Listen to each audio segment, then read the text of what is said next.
ஆயக்கலைகள் 64. அதில் ஒரு முக்கிய கலையான ஜோதிட கலையின் மூலமாக என்னுடன் இணைந்துள்ள அன்பு நேயர்களுக்கு இனிய வணக்கம்ங்க.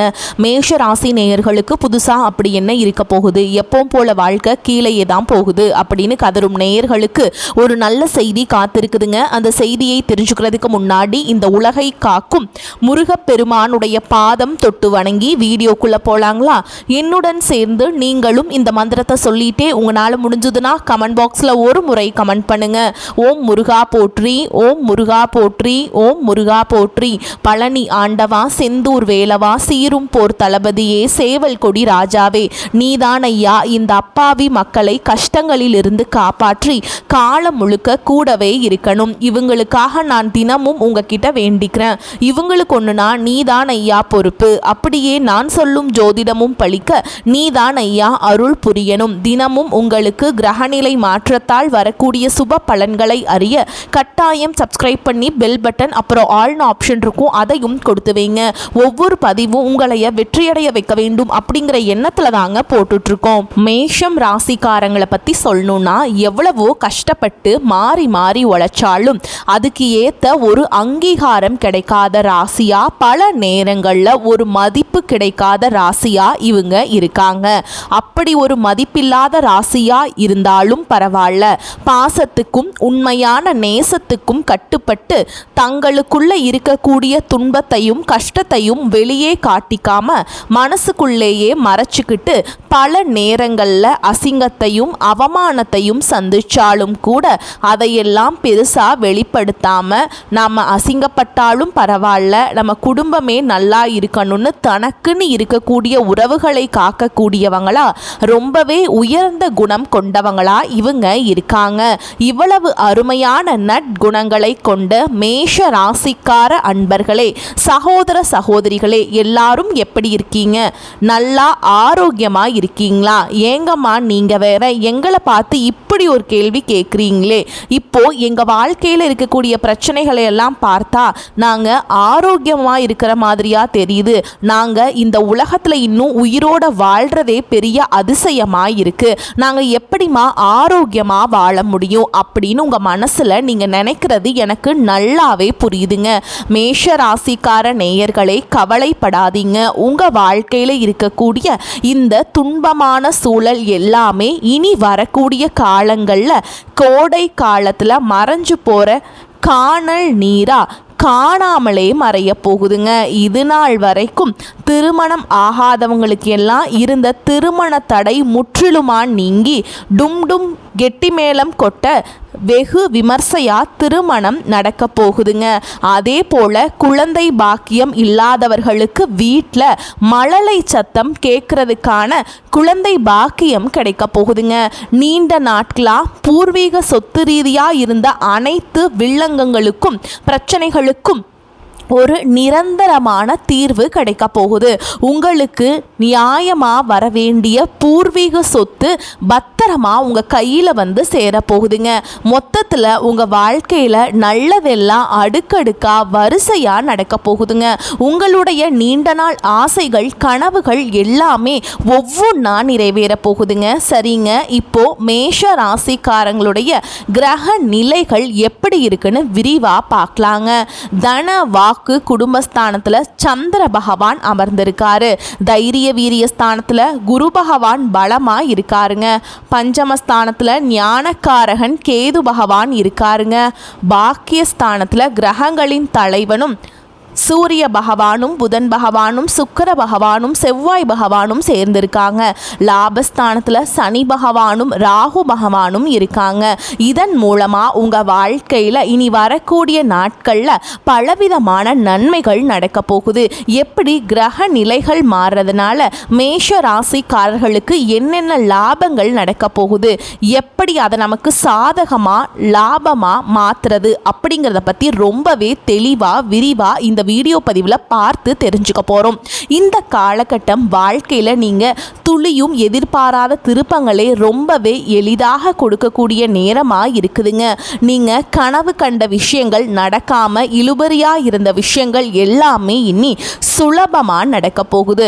பொதுவாக மேஷராசிக்காரங்க ஆரோக்கியம், பணம், புகழ், அப்புறம் எதிரிகள் இல்லாமல் இருக்கிறதுக்காக ரொம்பவே போராடிக்கிட்டு இருக்கிறாங்க. இந்த காலகட்டத்தில் இறைவன் நிச்சயமாக உங்கள் பக்கம் இருக்கிறதுனால உங்களை இன்னும் கொஞ்சம் கூடுதல் பலப்படுத்துவதற்காக குரு பகவான் உங்கள் வாழ்க்கையில் ஒரு பெரிய அற்புதத்தை நிகழ்த்த போறாருங்க. முக்கியமாக குரு வக்ர நிவர்த்தியாக போறாருங்க. இதனால் என்ன நடக்கும்னா உங்களுக்கு எதிரியாக இருந்தவங்க கூட நண்பராக மாறுவாங்க. செவ்வாய் பகவான் உச்சம் பெற்ற வீட்டில் இருக்கிறதுனாலங்க பூமி சம்பந்தப்பட்ட வில்லங்கம் எல்லாமே இருந்த இடம் தெரியாம விலக போகுது. அதே போல புதன் பகவான் யார் நம்மளை பற்றி என்ன நினைக்கிறாங்க அப்படிங்கிறத உங்களுக்கு வெளிப்படுத்த போகிறாருங்க. சுக்கிர பகவான் 11வது வீட்டில் இருக்கிறதுனால உங்களுக்கு லாபங்கள் பெரிய அளவில் பெருக போகுதுங்க. விரயத்தில் இருக்கக்கூடிய சனி பகவான் முதல் 2.5 வருஷத்துக்கு இருக்க போகிறாருங்க. இதனால் உங்களுடைய கௌரவம் எந்த இடத்துலையும் குறையாமல் காப்பாற்றப்பட போகுது. இந்த கிரகங்களின் நல்ல தன்மையை முழுமையாக பெற நீங்கள் அபிராமி அந்தாதியில் இருக்கக்கூடிய 9வது பாடலை நீங்கள் மனதார படிக்கணுங்க. பௌர்ணமி இல்லைனா அமாவாசை தினங்களில் பூசணிக்காயில் குங்குமம் வச்சு திருஷ்டி கழித்து உங்கள் வீட்டு வாசலில் உடைக்கணுங்க. அதே போல் சிவபெருமான் தானாக தோன்றிய சுயம்பு லிங்கமாக எங்கு இருக்காரோ அங்கே போய் சிவனை மனமுருகி தரிசனம் பண்ணிட்டு வாங்க. இதனால் உங்கள் வாழ்க்கையில் ஒரு ராஜதந்திரம் ஏற்படும். வருமானம் கிடுகிடுவென உயருங்க. நல்ல மனசோட நிறைய நல்ல உள்ளங்களை நீங்கள் பார்க்க போறீங்க. கண்டிப்பா நல்லது நடக்க போகுதுங்க. இது நாள் வரைக்கும் உங்களை வேண்டான்னு சொல்லிட்டு போன சொந்த பந்தங்கள் எல்லாருமே இனி வரக்கூடிய காலங்களில் அவங்களாகவே உங்களை தேடி வர போறாங்க. திருமணம் ஆகாதவங்களுக்கு இவ்வளவு நாளா இருந்த திருமண தடை நீங்கி உங்களுக்கேற்ற சரியான வாழ்க்கை துணையோடு திருமணம் நடக்க போகுதுங்க. ஏங்க எனக்கு திருமணம் ஆகிருச்சு, ஆனால் நாங்கள் போகாத கோயில் இல்லை, பண்ணாத பரிகாரம் இல்லை, எங்களுக்கு இன்னும் குழந்தை பாக்கியம் கிடைக்கவே மாட்டேங்குதே அப்படின்னு கண்ணீர் சிந்திட்டு இருக்கக்கூடிய மேஷ ராசிக்காரர்களே கலங்காதீங்க. உங்களுக்கு இந்த காலகட்டத்தில் அழகான குழந்தை பாக்கியம் கிடைக்க போகுது. இது நாள் வரைக்கும் நீங்கள் பணங்காசுக்கு கஷ்டப்பட்டு 4-5 பேர்கிட்ட கடன் வாங்கி ஒவ்வொரு நாளும் வேதனையோடு வாழ்ந்திருப்பீங்க. ஆனால் இனி வரக்கூடிய காலங்களில் நீங்கள் 4-5 பேருக்கு பணங்காசு கடன் கொடுக்கக்கூடிய அளவுக்கு அந்த அளவுக்கு செல்வாக்கில் உயர்ந்து வாழ்க்கையை வாழ போறீங்க. இது நாள் வரைக்கும் உங்களுடைய படிப்புக்கு தகுந்த வேலை இல்லாமல் நீங்கள் ஏதோ மனசுக்கு பிடிக்காத வேலையை வேற வழி இல்லாமல் செஞ்சுட்டு இருந்திருப்பீங்க. ஆனால் இனி வரக்கூடிய காலங்களில் உங்களுடைய படிப்புக்கும் தகுதிக்கும் ஏற்றாற் போல நல்ல கை நிறைய சம்பளத்தில் உங்களுக்கு பிடித்தமான வேலையெல்லாம் உங்களுக்கு கிடைக்க போகுதுங்க.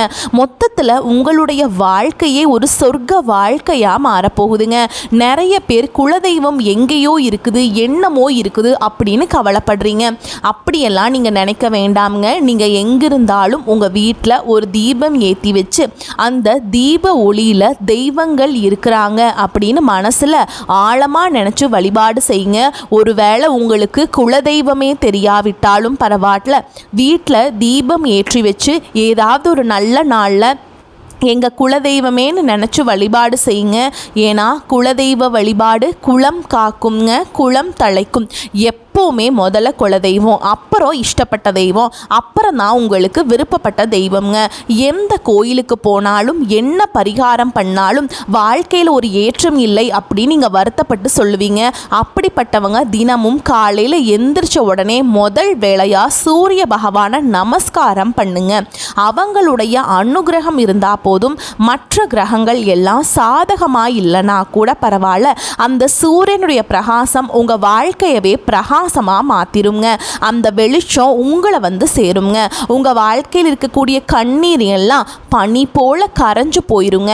அஸ்வினி, பரணி மற்றும் கார்த்திகை 1ஆம் பாதத்தில் பிறந்தவங்க மேஷ ராசியில் பிறந்தவங்களாக கருதப்படுறாங்க. இவங்க கொஞ்சம் பிடிவாத குணம் கொண்டவங்களாக இருக்காங்க. மேஷ ராசிக்கு நட்பு ராசியாக இருக்கக்கூடியவங்க யாருன்னு பார்த்தீங்கன்னா கும்பம், சிம்மம், தனுஷ், மிதுனம் இவங்க எல்லாரும் நட்பு ராசியாக இருக்காங்க. இவங்களை பொறுத்த வரைக்கும் வாழ்க்கையில் ஒரு உறுதியான குறிக்கோளை ஃபிக்ஸ் பண்ணிடுவாங்க. அந்த குறிக்கோளை அடையிறதுக்காக இரவு பகல் உறங்காம அயராது உழைச்சிக்கிட்டே இருப்பாங்க. இவங்களை பொறுத்த வரைக்கும் நட்புக்கு ரொம்பவே முக்கியத்துவம் தருவாங்க. சொல்லப்போனால் நண்பனுக்காக தன் உயிரை கொடுக்க கூட தயங்க மாட்டாங்க.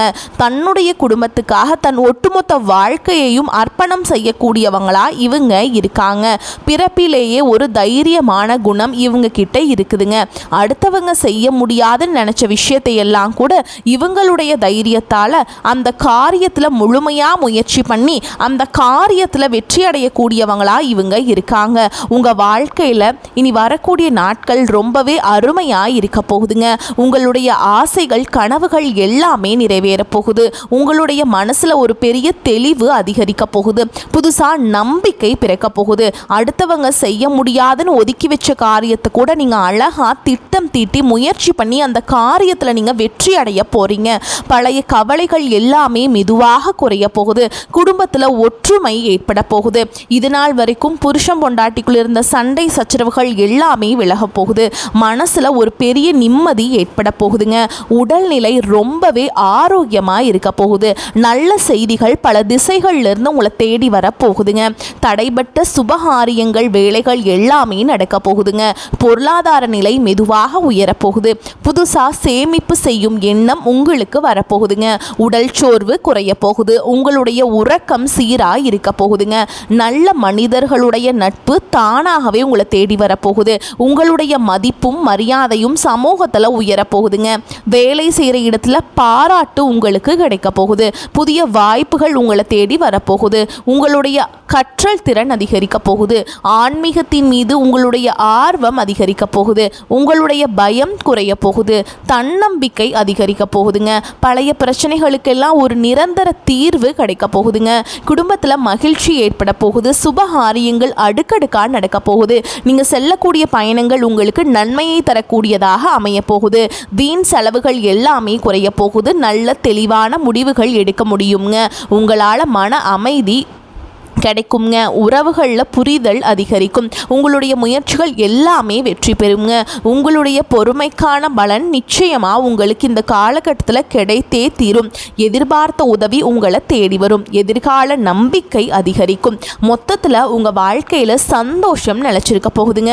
உங்களுடைய ஆசைகள், கனவுகள் எல்லாமே படிப்படியாக நிறைவேற போகுது. உங்களுடைய வாழ்க்கையில் இது நாள் வரைக்கும் இருந்த அனைத்து கஷ்டத்துக்கும் ஒரு நல்ல தீர்வு கிடைக்க போகுதுங்க. மேஷராசிக்காரங்களே, இந்த நிமிஷம் வரைக்கும், இந்த நொடி வரைக்கும் நீங்கள் ரொம்பவுமே கஷ்டப்பட்டு வாழ்ந்துட்டுருக்கீங்க. ஆனால் இந்த நிலையெல்லாம் இனி வரக்கூடிய கிரகநிலை மாற்றத்தின் மூலமாக காணாமல் போக போகுது. உங்கள் வாழ்க்கையில் சந்தோஷம் நிலச்சிருக்க போகுதுங்க. நிம்மதி, ஆரோக்கியம் எல்லாம் சிறப்பாக இருக்க போகுதுங்க. மேஷராசிக்காரங்களே, உங்களுக்கு அதிர்ஷ்டம் தரக்கூடிய நிறம் வெள்ளை நிறம் மற்றும் ஆரஞ்சு நிறம்ங்க.